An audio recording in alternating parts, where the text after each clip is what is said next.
Boa noite, meus irmãos, minhas irmãs, que a paz esteja com todos vocês. É uma alegria estar mais uma vez fazendo o Evangeloterapia, para que possamos assim compreender melhor as mensagens do nosso Criador. Dando continuação à Evangeloterapia, nós vamos hoje conhecer melhor o capítulo 26 do Evangelho segundo o Espiritismo. No item 5 e 6, nós vamos ver um pouco sobre os verdilhões do templo. O que é que acontecia naquela época, o que é que foi que se passou. E no Evangelho segundo o Espiritismo, no item 5, ele nos diz: chegaram, pois, a Jerusalém,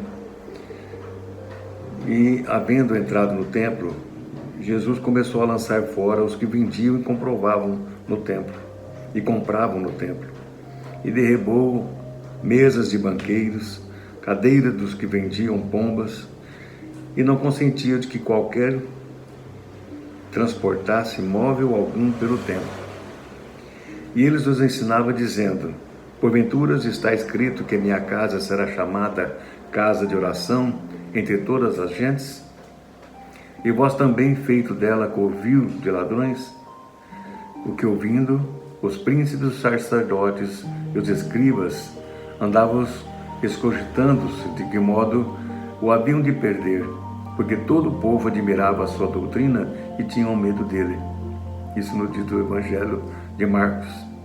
E também no item 6, Jesus expulsou os vendilhões do templo, e assim condenou o tráfico das coisas santas sob qualquer forma que seja.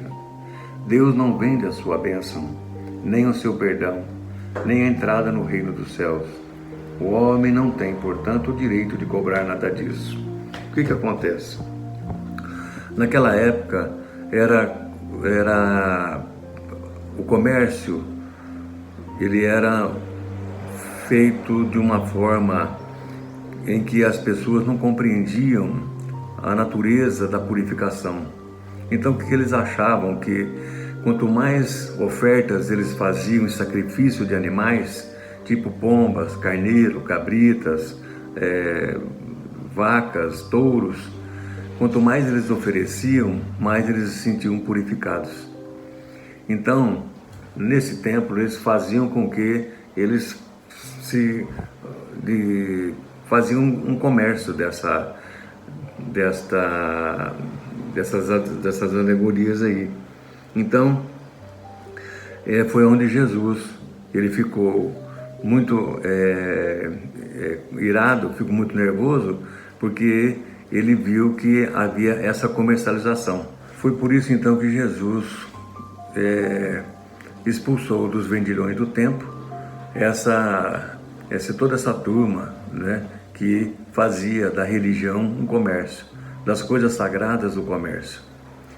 E agora vamos entrar no item 7 a 10, onde vamos mostrar um pouco sobre a mediunidade. Mas o que é essa tal de mediunidade? O que nós entendemos por mediunidade, por médium? A mediunidade espírita é diferente da praticada em outras religiões. Nós, espíritas, praticamos a caridade como um dos princípios básicos do trabalho mediúnico, além do amor ao próximo, do esclarecimento e da gratuidade. O médium espírita deve seguir o ensinamento de Jesus, e entre eles destacamos o ensinamento: dai de graça o que de graça receber. Isso está lá em Mateus, no capítulo 10, versículo 8. Portanto, no Espiritismo, a mediunidade ela é e deve ser gratuita. Para algumas religiões, a faculdade da mediunidade, da sensibilidade, eles são feitos como um comércio, como ali aconteceu nos vendilhões do templo. A nossa doutrina, ela não aceita esse tipo de comércio. Ela não aceita essa forma de colocar como uma troca, ou se não ter que pagar para poder ser abençoado ou purificado. Então, ela tem que ser totalmente mediúnica, ela tem que ser totalmente gratuita. Ou seja, o dom que você recebe de Deus através da espiritualidade é esse dom que você passa gratuitamente para a serviço do seu semelhante, aliviando a dor do seu semelhante. E onde que nós podemos ver isso? O nosso anjo guardião, o nosso mentor espiritual, do qual todos nós temos, ele faz com que, a partir do momento que a concepção conjugal, a concepção do ventre materno, ali nós já temos um anjo de guarda a que pode e deve nos guiar, nos orientar pela nossa vida toda, até retornarmos novamente ao plano espiritual. Então todos nós temos. E a partir dessa concepção, nós temos aí então esse anjo de guarda que nos faz a companhia 24 horas. Então Deus deseja que todos nós atingimos a luz, seja rico, seja pobre. Então nós temos o nosso anjo de guarda que vela por nós temos os nossos mentores, benfeitores, a espiritualidade, os anjos santos, os arcanjos, né, que estão sempre conosco, nos guiando e mostrando para nós o melhor caminho, certo? Que nós temos o nosso livre-arbítrio. Mas todos nós, independente de pobre, de rico, seja a classe social ou não, já nascemos com esse dom da mediunidade ou da sensibilidade, ou seja, essa intuição que nós carregamos diariamente. Quem de nós nunca teve uma intuição? A partir do momento que a gente pede em oração a solução de um problema que a gente tem, com fé, com certeza nós, cedo ou tarde, nós recebemos aquela orientação. E essa orientação ela é muito bem-vinda, porque faz com que a gente vai se aperfeiçoando. E nesse aperfeiçoamento que nós buscamos, é onde nós conseguimos entender melhor as razões da qual nós temos todas as dificuldades, nós temos também as nossas alegrias, nós temos os nossos encontros, desencontros com os nossos familiares, com as pessoas que nós conhecemos. Então, a primeira coisa para que nós possamos desenvolver essa mediunidade, essa sensibilidade, nós precisamos ter uma conduta de moral, uma disciplina, trabalhar, desenvolvendo trabalhos caritativos, onde nós possamos ganhar primeiramente a confiança da espiritualidade. Por que nós temos que fazer isso? Porque a partir do momento que a gente começa a se instruir, nós vamos estar preparados para que nós possamos ser receptivos às mensagens dos nossos mentores, dos nossos benfeitores espirituais, e o anjo de guarda possa facilitar essa canalização, ou seja, essa ligação espiritual que nós temos com o plano maior. Para entender melhor, nós temos que ver também que um corpo sadio, ele trata de doença da alma, e o corpo doente está tratando do nosso espírito. O corpo estando sadio, nós possamos estar perfeitamente sadios, mas será que a nossa alma está livre das doenças? Quais são as doenças? As doenças da alma são aquelas que são as virtudes que nós deixamos de ter. Ou seja, são o egoísmo, né? São as chagas da nossa ociosidade em busca de aperfeiçoamento, de estudo, né? São todos esses critérios que nos faz os maus pensamentos, enfim, né?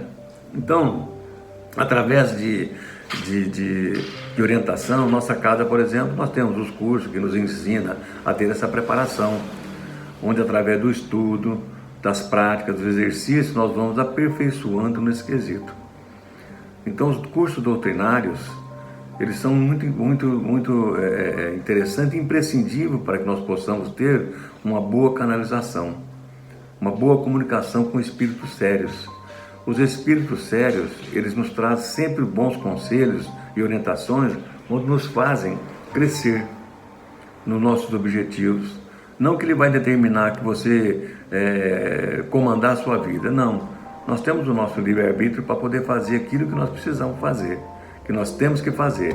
Portanto, eles apenas nos facilitam a nossa caminhada. Ele nos mostra a forma que possamos ver, entender e seguir em frente.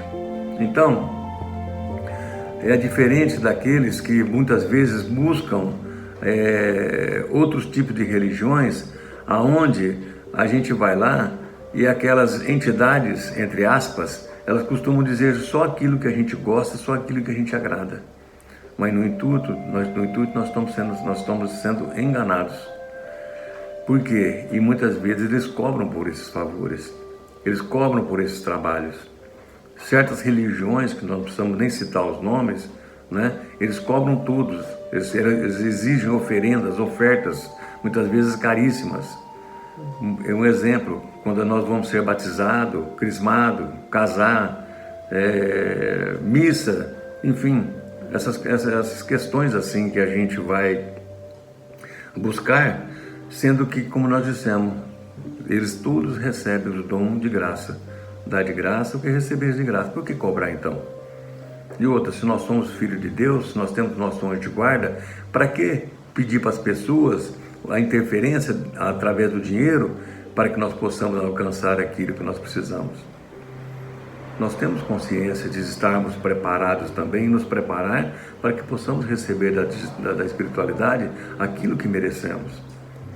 Então, sempre é bom lembrar que a mediunidade, a sensibilidade que todos nós temos, ela tem que ser uma sensibilidade, uma comunicação limpa, objetiva, como aqueles que já passaram por nós, ou já estão ainda no plano terreno, no exercício da mediunidade, como Chico Xavier, que já desencarnou, ou o Divaldo Franco, que ainda está com 94, 95 anos, que ainda está no exercício da sua mediunidade, né?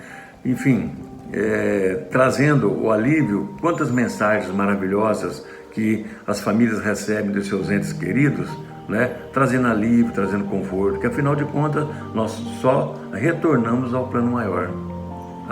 E eu penso em um detalhe: muitas pessoas, quando perdem seus entes queridos, eles procuram a casa espírita para que possam receber informações dos seus familiares.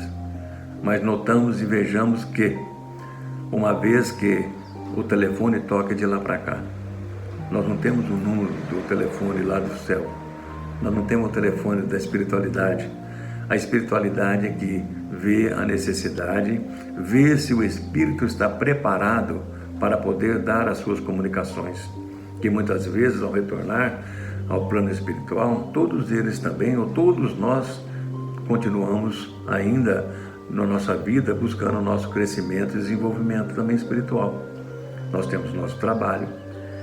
Há quem pensa que morreu descansa. Muito pelo contrário, aí que começa-se o trabalho. Aí que a gente vê o tanto que nós precisamos trabalhar e nos desenvolver. Então, ou seja, um exemplo da nossa casa, voltando a falar, tudo ali, como vocês veem, nada nós buscamos em cobrança. Muito pelo contrário, tudo que nós ganhamos, todas as doações, elas são colocadas inteiramente à disposição daqueles que precisam, daqueles que necessitam. Então, a missão dos espíritas é ir depois levar a palavra divina. E nós percebemos que tem muitas pessoas que